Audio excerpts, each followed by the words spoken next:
our clinicians. This is going to be really cool. Hope you enjoy it. It gives me great pleasure to introduce today's clinicians. I've known them for a long time. I'm going to start with the youngest one, Dennis. Dennis and I go back to the 60s when I was in the muchachos. 60s? I was, by the way, I was a young lad myself, and getting to see the growth experience for both of us as we participated in this great activity over the years, and the things that Dennis has been able to do and accomplish. It's just absolutely amazing, and it's great to see that he's still a major influence on what we do today. And Jimmy and I go back to, I was doing a band camp at East Stroudsburg, and Jimmy was working with the Kinnelon program back then. And when he got the job with Bunnell, I said that was New Jersey's loss. But Jimmy's just a fabulous musician, fabulous percussionist, fabulous teacher. And we're going to get to see the results of that today. Let's give a round of applause to our teacher.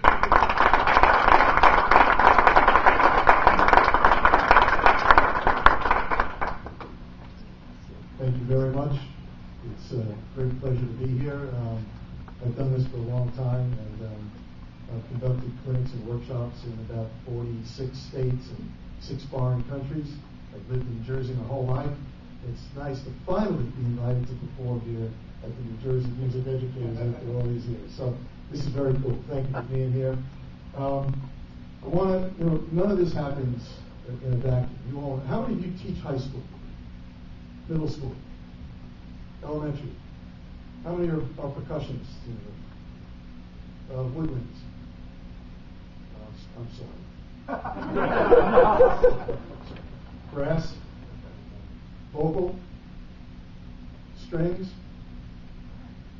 The vocalists are smart. They're not coming here no matter what, right? So Lynn, the opera Lynn. So Jim and I have written for the Bunnell marching band for about 15 years. He's the band director and the music arranger. And this is the second year that we've co-written the indoor drumline show. We are kind of obsessed with some of the great prog rock bands of the 70s, The Who, and certainly Yes, as you can see, in case you didn't know what the show is all about. But none of this happens all by itself. We have some staff people here that I want you to meet. The person who I had the honor of judging up in Connecticut when he was band director at Naugatuck, putting together a magnificent concert-style percussion ensemble, is now on staff here with Jim at Bunnell. Please say hello, Mr. Bob Covey.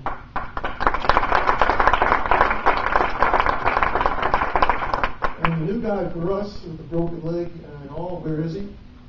Back here is Tim Carrington.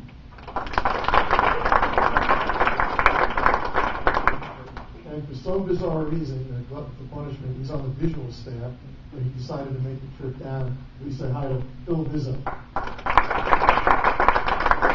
A couple of people I want to introduce in the room. We're very, very fortunate. The group uses Yamaha and Remo Sabian cymbals and soon to be Malatech sticks and mallets, which is a brand new product, which I will hype shamelessly as the day goes on. But Mr. Tom Myers is in the room, who was the president of Premier Percussion for all those years that Premier was doing great things. He's now the general manager at Malatech. Malatech is based in Neptune, New Jersey, by the way, and is owned by the great marimbist Lee Howard Stevens. Tom Myers is here to check this out. Thank you, Tom. So, what we're going to do today is Jim and I have written music for this orchestra. This is very unusual instrumentation in that we've got full batteries, snares, tenors, basses, cymbals, but they're not the lead voice all the time. Sometimes they are. We use, obviously, electronics, vocal, mallets, guitars and bass, toys, accessories. Everybody's got their shot.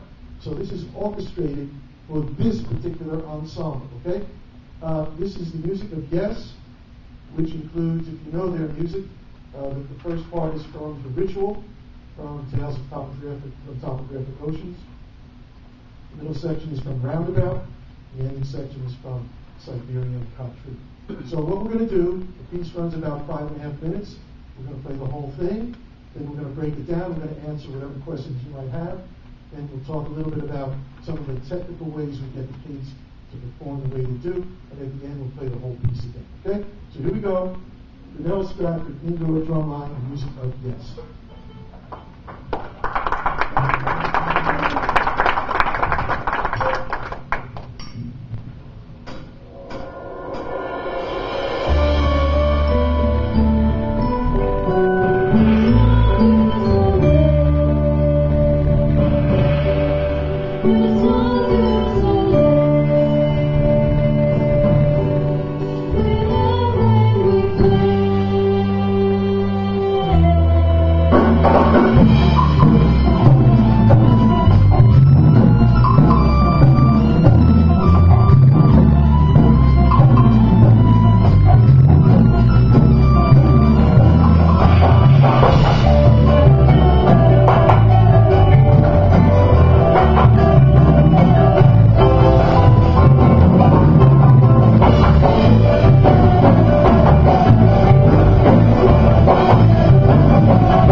do clinics yet. They haven't started to perform. They start competing this coming weekend. I've written charts for many, many years, and this is perhaps the most complex piece of music that I've ever been involved with, because of it's a journey. It's a 5.5 minute journey that really incorporates a lot of time signature, rhythmic changes. And what I'd like to see if there's any questions.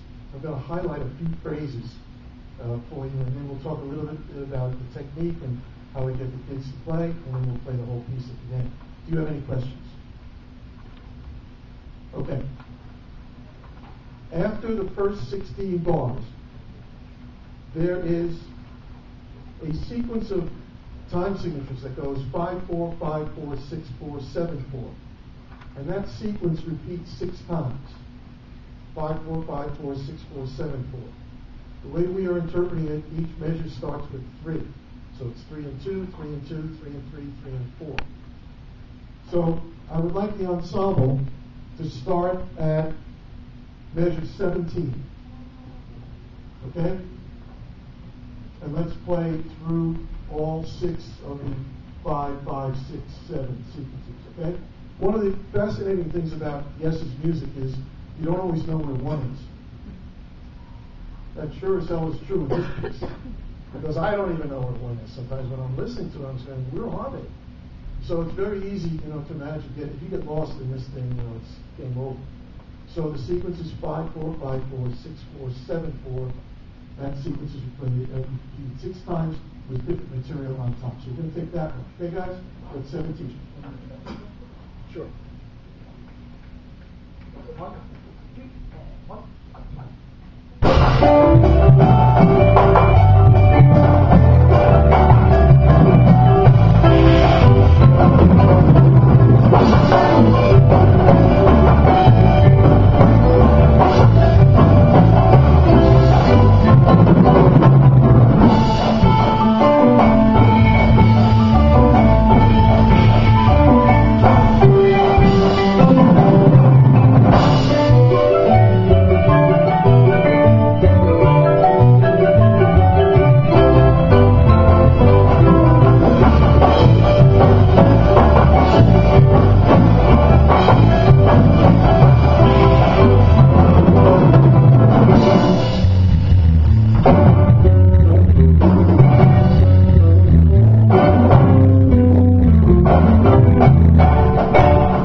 Sequence keeps changing, the time signatures keep repeating in that sequence, right?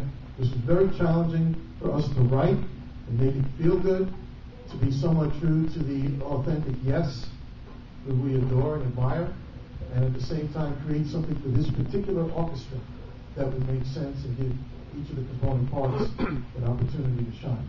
Do you have any questions? Okay. There are a couple of devices in writing. Do you all have the handout, by the way? So I'm on the page that's labeled Bunnell High School Drumline. Just to give you an idea of the instrumentation that we're using. But there are 2 different writing styles that we incorporate. All the shows that I judge a lot of shows in the fall for U.S. bands, and I judge a lot for WGI in the indoor season. And one of the primary mistakes that arrangers make is they are writing in a vertical sense almost all the time. That means for our orchestra, tenors and bass drums kind of imitate what the snares are already playing. I'm going to play a phrase that will indicate that, and that is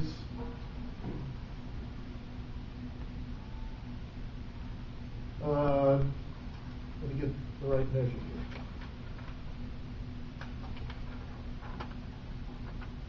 That is at measure 58 now. 58, okay? Just batted. Just batted.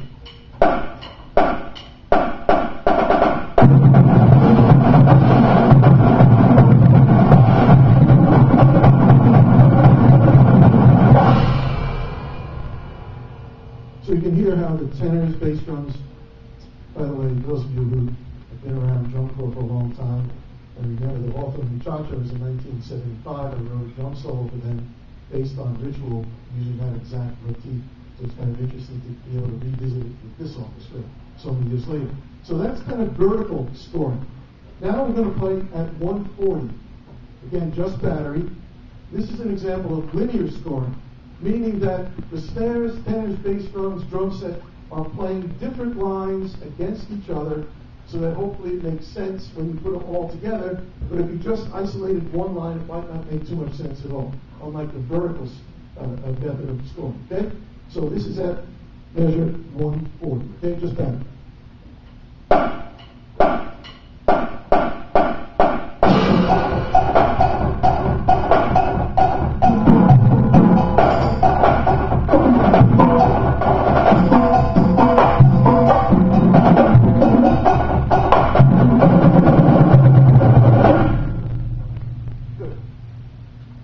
Everybody in a minute. Same phrase, everybody. We are at measure 140.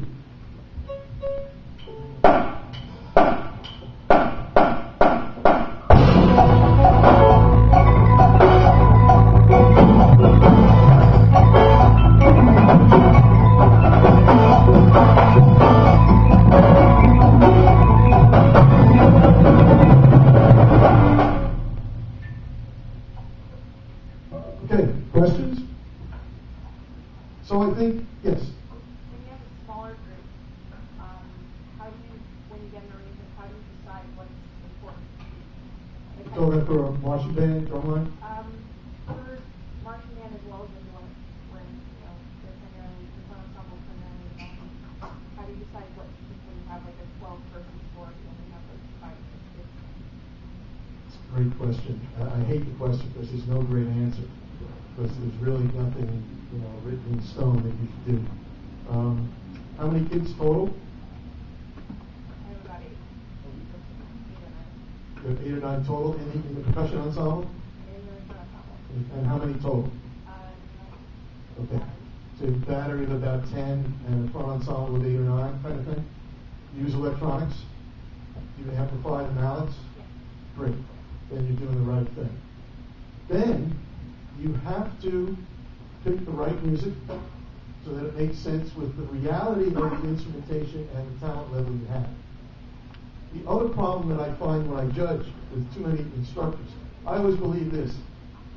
Jim and I will assess the average talent level of the snares, let's say.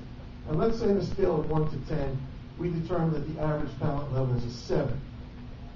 Well, we both have the ability to write 9-5, but if we wrote 9-5 for a line that's a 7, we have a disaster on our hands. It's not fair to the kids, it's not fair to the whole problem. So if the average talent level is a 7, the realistic assessment, we try to write a 7-5, 7-8 at the most, in terms of demand and content. So you have to know who you have in terms of instrumentation, what their comfort zones are, how each instrument speaks or doesn't speak, and then you have to, do you write everything? No. Does one person write battery in front? We bought our show up, right? Okay. So you're off to a great start. What school? Okay. And you have an indoor program, obviously? Yeah. Where do you compete? During the year. Okay. Well, I think it's a great activity.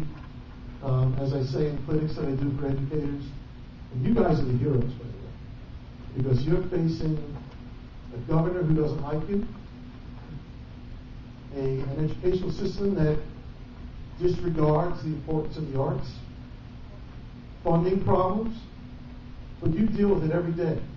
And just when you get a kid to be a good senior, he or she graduates. And you deal with that all over again. So you guys are the heroes because you do this every single day, every year. So I applaud you.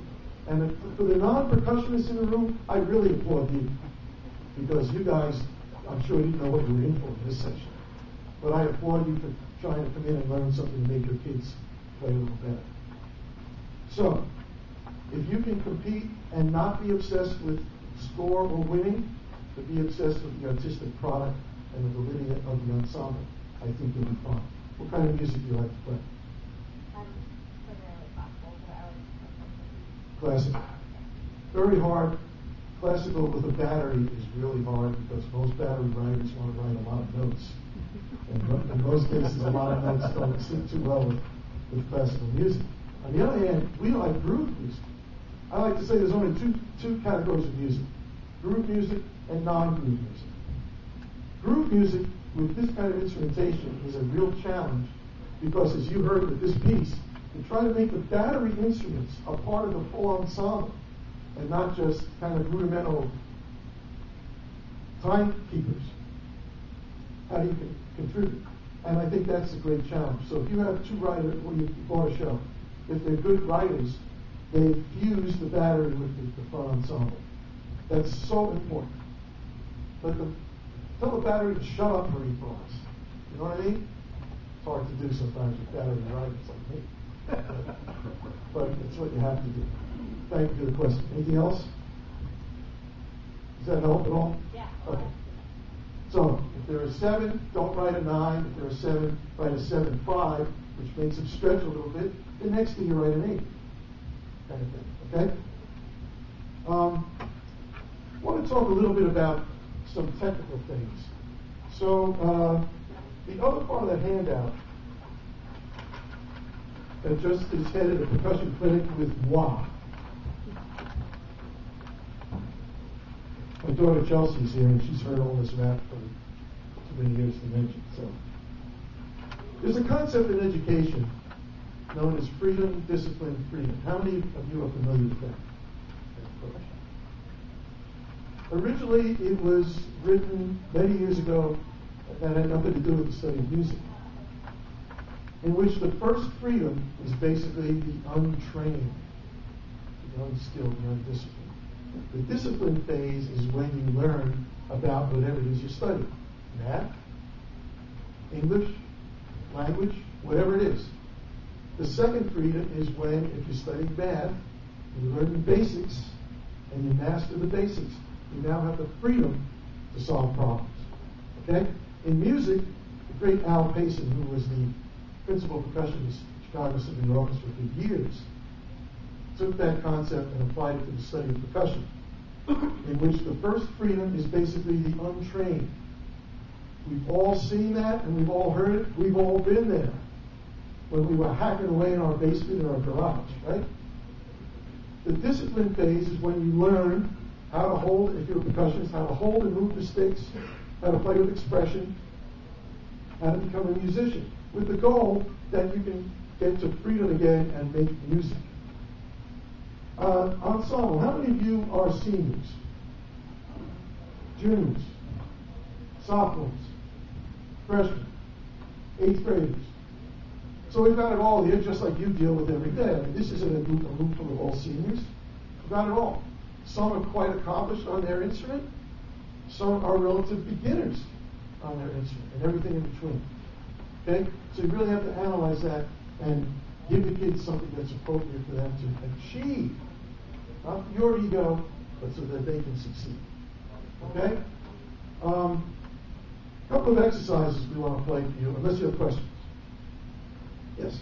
Speaking of like different levels in achieving, what do you say to maybe just talking about the front ensemble in a show that has maybe, let's say, 4 movements to it, where there's a slight break in between each, to switching students to different instruments so they get experience on more than one instrument? So the marching band? Yes. Okay. Whenever possible, I applaud that. I try to acknowledge it when I'm judging, if I notice it, and I definitely applaud it. Jim, you want to speak to that? No, we try to do the same thing in our approach to marching band. If we have a student who's talented brass player but also can play mallets, watch this one. How many of you up here are woodwind players in the concert or wind ensemble? How many of you are brass players in the concert and wind ensemble? So you guys deal with that too. Are you talking just about the percussionists?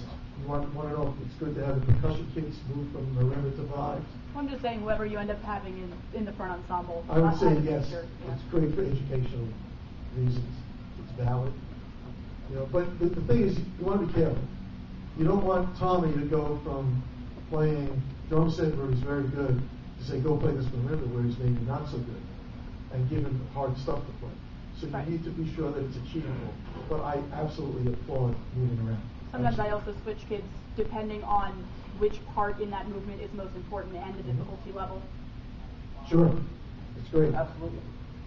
Any other questions? Okay. Let's play 16-8.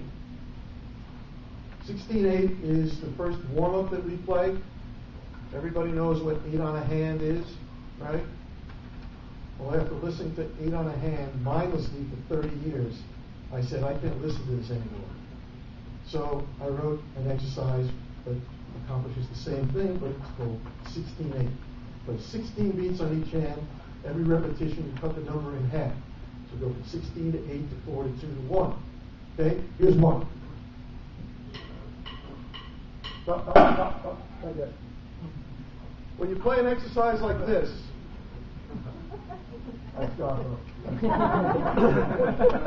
there are 3 functions that we must master in every sequence. First function is put the stick in motion from a position of rest. That's motion, function 1. Function 2 is continue the motion. Function 3, stop the motion. Okay? Start, continue, stop. Okay? So when you play 8 on a hand over and over, the relationship between start to 3, 4, 5, 6, 7, stop never changes. In 16-8, the relationship between start, stop at 16, next time start, stop at 8, next time start, stop at 4, next time start, stop, you play in 2. Every single repetition has a different function in mastering start, continue, stop. So this is a reason other than my mindset, getting away from mindless 8 on a hand. This is one of the great purposes about an exercise like this. We do another one, not with this group, but with other groups I teach, called 8 to 1. We play 8 on each hand and then subtract 1 on each rep. So you play 8 when you get the kids, the players used to thinking it's 7 and then 5 and 3 and so forth. It's another really terrific exercise for the mind as well as warming up the chops, right? So here's 16-8. Let's play it mezzo forte for now. I don't want to talk about that now.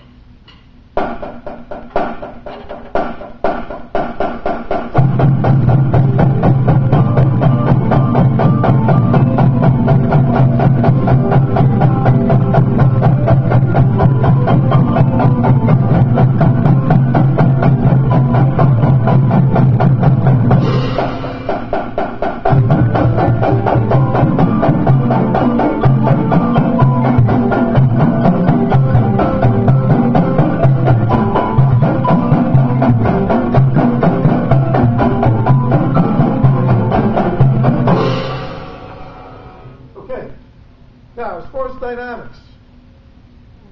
My good friend Lee Harrod Stevens, a great marimbist, and I were having lunch one day a year or so ago, and I asked him, I said, Lee, how do you go about teaching your marimba students about dynamics? And he said to me, which of the 16 dynamics are you talking about? I said, 16. He said, well, for us solo artists, there's a lot that goes on between mezzo forte and forte. Okay, I get it. That doesn't really work for us. We do 5 or 6. We do 5 dynamics here. I do not believe in inches. Never have, never will. I was a drum set player when I was younger, and the drum set artists, the jazz artists that I admired, one of the things I admired about them was how relaxed they were when they played, and how much volume they could get out of the instrument by not moving too far. So, what we do here, because we are a uniformity-based activity, is we define 5 dynamic levels and we number them. And instead of using inches, by the way, philosophically, I just can't bring myself to do it. There's so much more about the beauty of music than a ruler. And I'm not going to do it. I refuse. So I don't care if I'm the only one left, but I ain't going there. I don't believe in it. So here's what we do. And I'd like you all to do this with your hand. Level 1 is pianissimo, and we define that as from the horizontal down, no upward angle on the stick. So if you just do that with your hand and just tap, don't let your hand come up above the horizontal. Okay? So, play at level 1, guys. Just play 8 on a hand. Snares and tenors only. Okay? Now, could you just kneel down or get out of the way? I've heard that before. right? Level 1, just 8 and 8 and stop. Level 1. So from the horizontal down, pianissimo.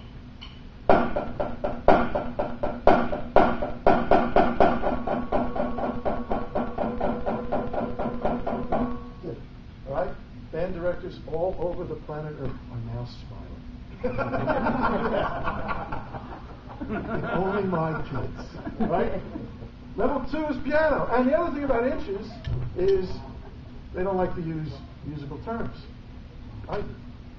So we have pianissimo and piano, level 2. Now you can do this with your hand. At the top of the stroke, just break above the horizontal. So here's piano, level 2.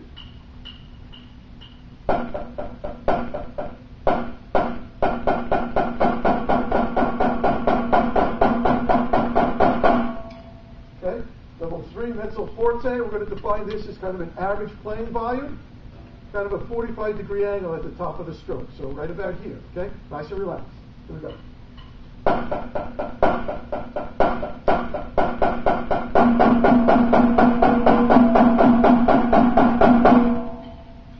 Fortissimo, level 4, we define as a maximum wrist turn. Still no conscious use of the arm, but a max wrist turn, okay? So we're going to do this now, okay? Here we go.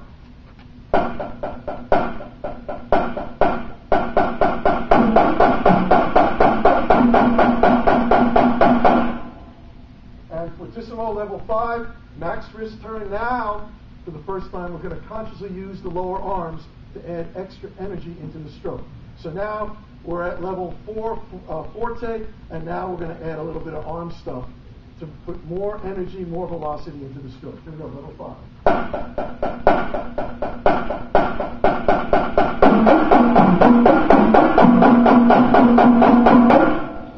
Okay, easy, right? You just mastered that yourselves. You can impart that to your students, whether they're experienced drummers or not. And it's a way to get everybody. By the way, these dynamic levels work for marching percussion only. In concert band, you would never hit a concert snare drum at that level 5, right? So level 1, pianissimo is valid, piano is valid. After that, everything comes down quite a bit. Okay, you got that? All right, let's play 8 on a hand.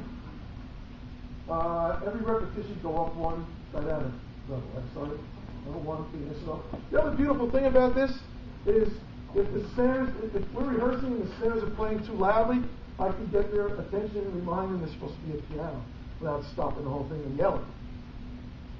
Piano, everybody knows it there, right? Every repetition go up 1 level, nothing in between, go right through, right? No 4 in between.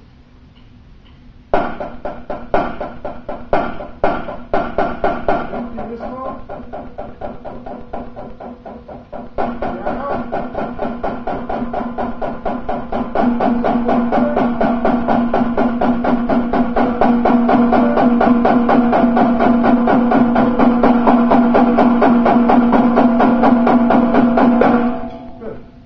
Good. Any questions?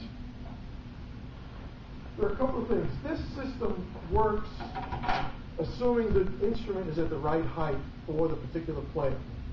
I also don't believe in drumline instructors that want all the snares to look pretty the same height off the ground, regardless of the height of the player. I think you do great damage to the player's growth and development. Okay? Would you all stand up for a minute?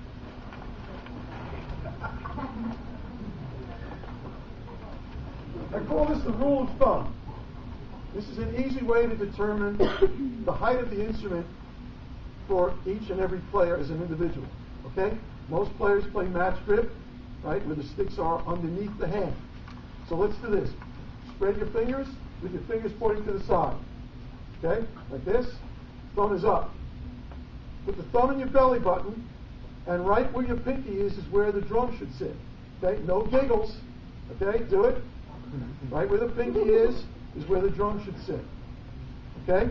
If I'm playing traditional grip snare drum, same concept, but I want the drum to sit higher because the left stick sits on top of the hand. So now all I have to do is close my fingers. The thumb goes in the belly button. I've just lifted the height of the drum by about 2 inches. So match grip, traditional grip. The idea is we establish a relationship between most of our body structure Everybody put your arms at your side for a second. Now, right now, everybody is totally relaxed. This is the way we're constructed, right? There's no tension anywhere, is there? Right? Nobody's right now standing with their right elbow out in the air like this, right? Nobody's standing with their left elbow pressed into their gut. Everybody's nice and relaxed. So the ideal way to play is to go from here, a normal human being, to, oh my God, now I'm a drummer. But we don't want to change too much of the normal human structure. So we want to go from here to the center of the drum head without anything else moving. Just here to here. And if you set the drum at the right height, that's very easy to do. Here to here, we're ready to play. The rule of thumb. Okay? Now, one more thing. We talk about relaxation. I created stand up, stay standing, please. Created an acronym for REST. Relaxed, efficient, smooth, tension-free. Relaxed, efficient, smooth, tension-free. I know that tension-free and relaxed mean the same thing, but I needed a T word at the end. So you just have to deal with the redundancy, okay? And what it means is this. This is the ideal way for any percussionist to perform. Whether it's drum set, by the way, is he an extraordinary player? Yeah,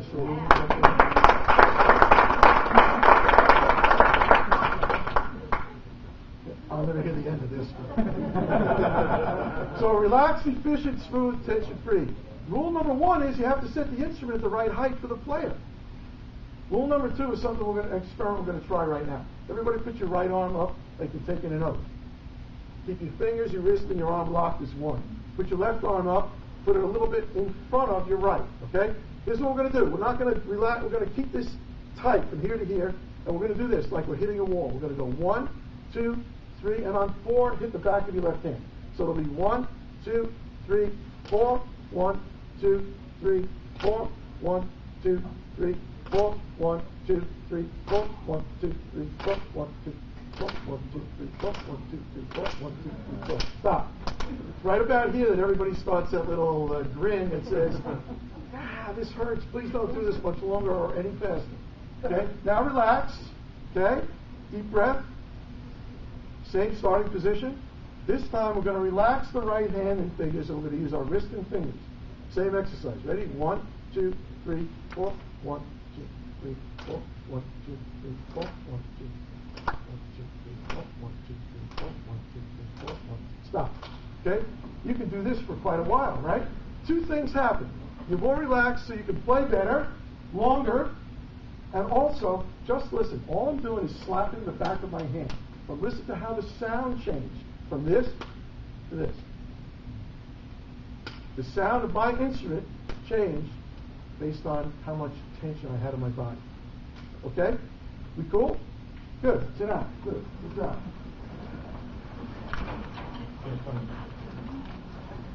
A couple of things. Talked about the Yamaha Corporation has been great to me for a long time. I'm proud to be associated with the company. Remo Drumheads, I think, was Remo since 1974. I've been with Sabian Cymbals since 1987. My new venture is Malatech Sticks and Mallets. And we were in the process, Tom and Lee Stevens and I, and some other very key people such as Jim, in the process of designing a whole series of marching sticks, tenor mallets, bass mallets, timpani sticks, the whole deal, which is an area that Lee and Malatech have never explored before. This is good turf to him, but these are the prototypes of what will be my signature stick. It's a pretty white finish, so you don't have to tape it if you don't want to tape it. It looks nice and white and pretty. So Malatech, Yamaha, Sabian, Remo are our sponsors. Okay. We got a couple of minutes for questions, and we're going to play the piece again. So fire away. Yes. I actually have a question. The hand technique for the placement of the drum. Yes. The student's hand? Yes. Okay. So that invariably changes. No, I'm not counting yet. Ha ha ha ha. I guess I should have prefaced Oh, it. dang it. We can take the kid out of drum corps, but Dennis, you like your job, right? I do. Hence the reason I'm asking. So I just want to give my staff PD on this, you know. It's the kids. So invariably, you're changing the snare Yeah, and I agree with you, because obviously the education of the musician is the utmost importance, and not to do physical damage, which is what a lot of kids end up with anyway. Right. But I'm wondering how, especially the guys that compete, the young ladies that compete, how does that affect the visual end of the adjudication? You know what I'm saying? Like with Clark Williams sitting in front of me, is Clark going to go, well, the drums are at different heights and they're, or are we beyond that? I'll only speak for myself. If we're not beyond that, then I think any judge that would say that should be fired on the spot. Great. Period. I agree. So, I have a quick question. the other thing that doesn't mean it doesn't happen. We never know who the next Tommy Igo or Steve Gadd or Tony Williams or Christopher Lamb. We don't know who the next one is in your group. So why would you, in marching drumline, where they spend more hours than anything else, if they like it, they're going to be in that genre more hours, why would you do something, teach in a way that only has application for you in that drumline? That's all. That's ego, man, at the height, You always have to do something that will enable each and every student to grow and develop on his or her own, so that they become better musicians, better kids, better students, whatever. Okay? Questions? Yes. Go ahead, Joe. Go ahead, Joe. Do you use the same approach with dynamics within the keyboard ensemble as you do within the battery? Bob Coat can address that issue. Exactly the same. Exactly the same, right, Bob? By the way, the pianissimo, fortissimo thing, you can rehearse your whole band like that if you get brass and woodwind kids to understand.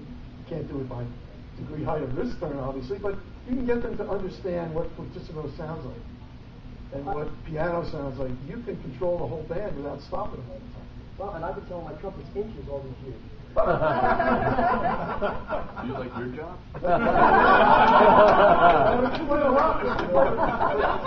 But my point, my sarcastic point is that you would never tell a trumpet player inches to describe a musical emotion and dynamic, expressive thing. So why would you do that with drumming? Doesn't make any sense. I think this all goes to the same point. Percussion is taught vertically, but yet it's listened to horizontally, like you said. And in getting to that point where it stops being, well, I've got to be on the beat and making it an expressive line. What are some of the ways you guys do that? Is it through dynamics? Is it or just changing that concept of, I've got to be here, here, here, but I know I can express it as a line? That's a great question, and it's one of the hard things about getting a drum line to play groove. Because the type of groove that you're playing, here's the example, the metaphor I've always used in my teaching is a clock. I'm going to turn my back. So picture a clock. Here's 12. And the clock goes around once for every beat. Certain styles of music, the feel is at 11, not 12. So you're going to be a little early. Other styles of music, the feel is at 1. It's a little bit late. It's a little bit lazy. So if you crank your Dr. Beat and get the kids to do nothing but play to that damn thing, they will never be anything but play until 12. They'll never learn to feel and express. Dr. Beat metronomes are a wonderful device in the early stages, but at some point, because we don't perform with one, at some point you have to wean the kids from it and then get them to feel and express and let the music flow. So again, some of the phrases that we play, even in this chart, we try to get the kids to play at 11 o'clock, and some we try to get them to feel at 1 o'clock. Okay? There's a 12/8 groove in the middle of the piece, which is called, based on an Afro-Cuban groove called the Nanyego. Okay? That's got to feel a little lazy compared to the harpsichord solo, which is played with brushes as a cut-time jazz piece. So different feels, okay? Any other questions? Yes? You mentioned something earlier about how drumline, if you want them to kind of get as much of a skill for percussion in general as they can from hearing. Yes. But I think it's safe to say that there's to be a vast majority of front ensemble consists of your listening players, your front horn players. So where do you find kind of the happy medium? So that those kids, they can't practice for 5 hours a day if they're doing French horn. Why not? What's wrong with you? So there. Find like a happy medium. Well, if the player is an oboist, and she's playing or he's playing marimba, right? There are musicalities that are germane to both, which is why I talk about a pianissimo rather than 3 inches, etc. And I would try to draw from each and every student from his or her primary instrument and how you can apply that to playing vibes and marimba. And I would keep drawing on that experience that he or she has as a vocalist, as a bassoonist, as a piano player, whatever, and drag that over to the study of marimba or vibe for once. That's what I would do. Okay? Cool. Anything else? We're going to run out of time, so I want to thank you very much. We didn't know if we were going to have 2 people in the room, and they would be my daughter, and or anybody would be here. So I want to thank you all for being here. This has been a great honor for Jim and me, and especially all the kids at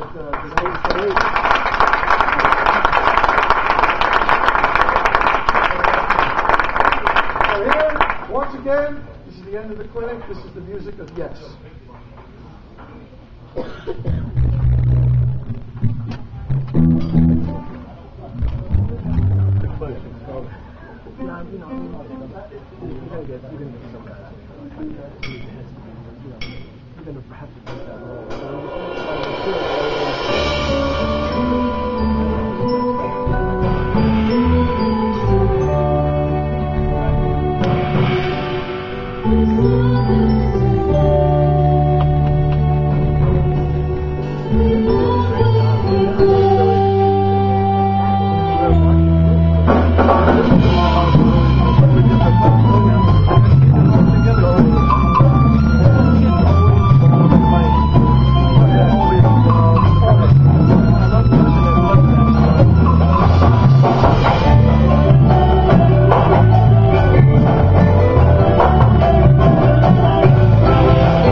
NJMEA and the Marching Band Academy. Thank you to Dennis, Jim, Bob. Especially thank you to the students for giving us your time, showing us something very, very cool. There's promotional material from our sponsors. Thank you again to our sponsors as well on your way out. And if you'd like to join us for our last session in the Academy at 3:30, after we get this all packed up and then on the way, we'll talk about building the hearts of your musicians and motivating your band program in general. Thank you again, guys. Thank you for coming down. We appreciate the effort. Thank you all. And please take some literature on the table over there. Tonight, you guys were fantastic. Thank you so much.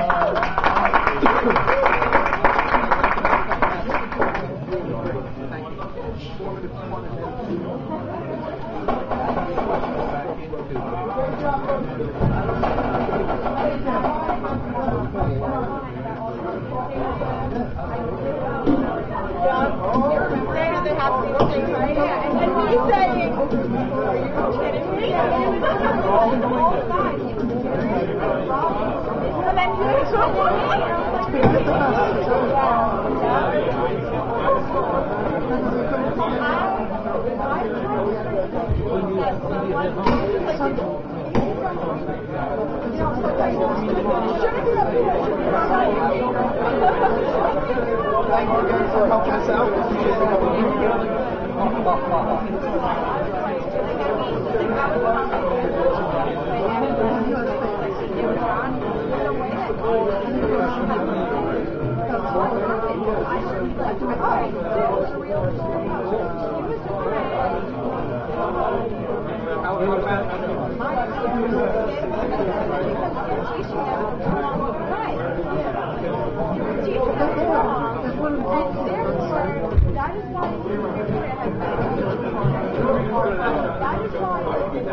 on the website. Go online. Yeah, U.S. bands. You're going to download how to download it. I probably said, yeah, and John was probably first minute, and I'm like, what do you want me to do? Okay, fine. That was the year when,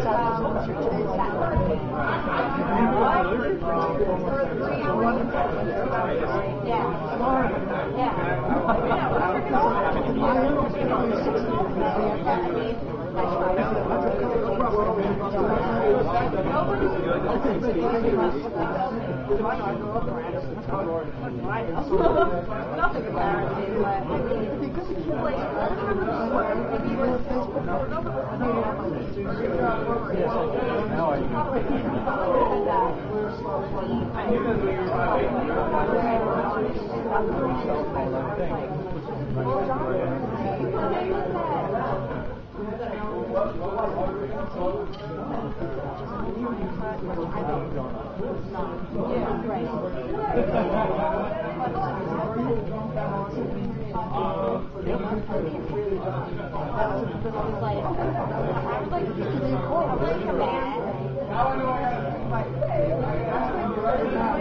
Yep. You know what?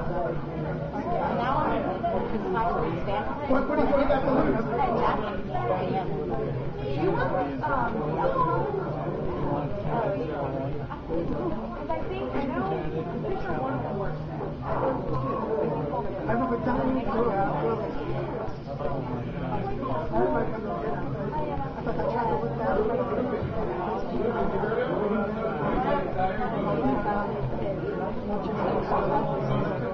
Oh yeah.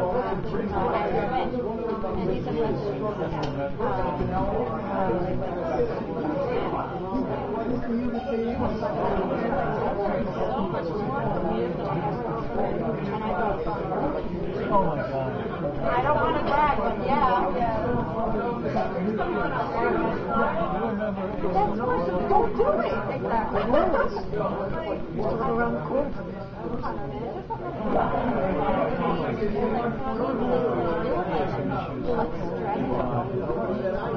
But you spend most of the year. And then Just like, okay, man, as soon as I got that, I say, let's go. I am so, I'm not like try out somebody, so I can't wait. Like, are you gonna be there for the? Yeah, Brisbane's doing That's great. Because I know Kate is doing it with like someone who's being drunk, but I'm not in it. I'm not sure. Go, who cares? Go, have fun. I think it's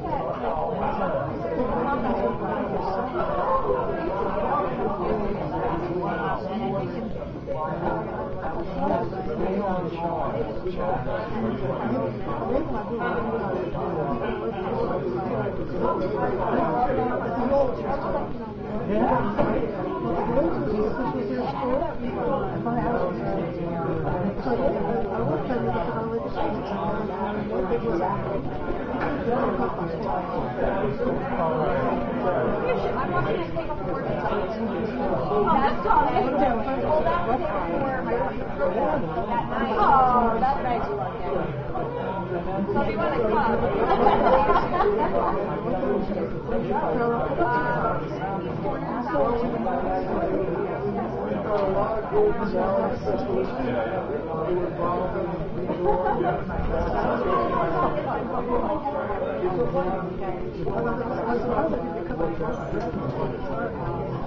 Oh my God.